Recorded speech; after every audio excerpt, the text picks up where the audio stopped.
Hello, my name is Nick, and welcome to Watch This Now. On Saturday, I call it Shudder-day because I take a look at the streaming service Shudder, which has so much good horror content on it.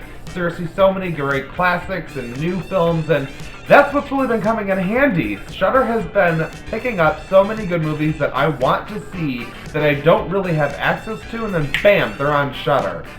Deep Murder is this week's Shudder-day title, and I actually was going to see this in theaters over the summer. It was playing at one theater near me.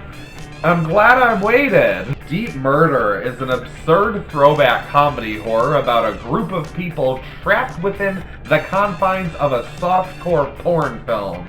Yep, you heard that right. We have all the usual suspects. The cheating wife, the slutty babysitter, the wimpy virgin. They're all hanging out in some kind of cribs mansion, and it all feels like straight out of an 80s VHS tape. And then an extra layer of cheese is added when one of them winds up dead. And all of a sudden it's a murder mystery with the dumbest people you can imagine. That's it. That's really as simple as it is. We set up our characters in this setting, and then they just kind of wander around going from one sex pun to another. I mean, all of the murder aspect of Deep Murder is pretty much there just to drive laps. There really isn't any good gore, no good kills, nothing like that. And you know what? This is fine. I'm totally okay with it. I like a good, ridiculous comedy like this.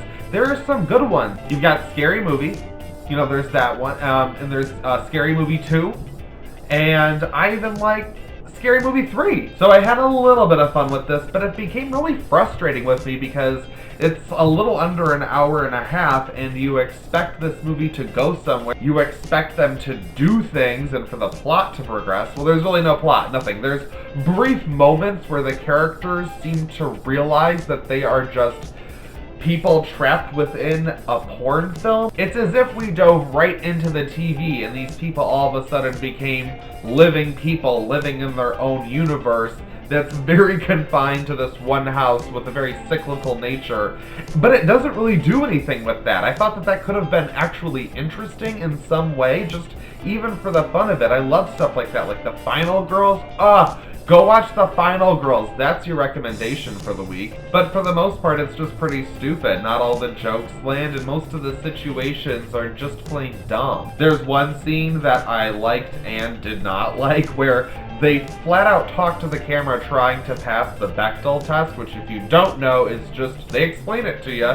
It's in a movie, to pass the Bechdel test, two women have to be in a scene with names speaking to each other about something that is not male-related at all, just their own things. And I think it is funny the way this movie pokes fun at that, but it does it so openly and so brazenly that it was just like, come on, you're just, no, this isn't fun. It isn't murdery enough to get the horror right, and it isn't sexy enough to get the comedy right, so ultimately Deep Murder is just a disappointment. And I did have my cheeks filled with it, which is why I'd say if you need something fun and dumb for a good 85 minutes or whatever it is, then sure, go ahead and watch Deep Murder, just to scratch it off the list. But I'm just gonna give it a 2 out of 5. It was pretty not that good. There wasn't enough strong character work or plot development in order to make this work overall as a film. This could have been like 15 minutes as a short and probably fine. Those are my thoughts on Deep Murder. Thank you so much for checking out this Shudder-day review. If you have Shudder, tell me, what are your favorite movies streaming on there right now? Or like, what new additions have you checked out or want to check out? Let me know in the comments below. Feel free to like this video on your way out, subscribe if you haven't already, and just hit those comments. Again, I'm just going to keep saying it. Thank you so much for watching, greatly appreciate it. I hope you're having a wonderful day, and I hope to see you in my next video.